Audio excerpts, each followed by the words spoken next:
As we've seen, the tragedy of Newtown is being felt by people far beyond that small Connecticut town and moving them to respond in all kinds of ways.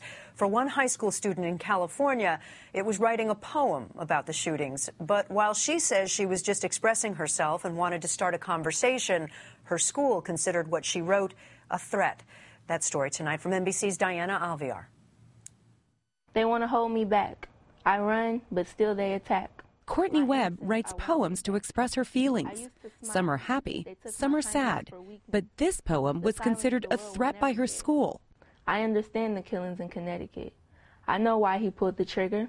It was enough to get Courtni suspended. I feel like I've really been made to almost look like a monster by my school, and I don't appreciate that at all. Courtni says she was trying to express her belief that tragedies like Sandy Hook happen because people feel helpless. Never in my life have I heard that you couldn't mention a tragedy that happened. I didn't say that I agree with it. I said I simply understand it.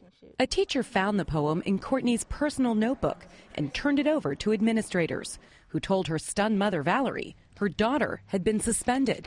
She wasn't threatening herself. You know, she didn't threaten the school. She didn't threaten, she didn't threaten anybody. We were unable to reach anyone at Life Learning Academy for comment. However, the school's letter to Courtni's mom says her poem violated the school's zero-tolerance policy toward violence. We discovered a note that contained deeply concerning and threatening language related to the recent school shootings in Newtown, Connecticut.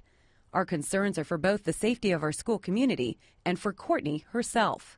And while some may consider the poem's content too raw so soon after the tragedy, her mother says she has every right to express herself. I feel like they violated her freedom of speech. First Amendment expert and attorney Jonathan Katz agrees. This is a bad civics lesson for students to see someone being suspended in school for her words, especially these kind of words where she could not be sanctioned if she was outside the schoolhouse gates. It's not over. The high school senior faces possible expulsion. Her mother says she's praying for a positive outcome. As for Courtni, she says she's using this experience to become a better writer. This incident inspires me to speak my mind even more. She's even written a new poem titled Judgment. Diana Alviar, NBC News, Los Angeles.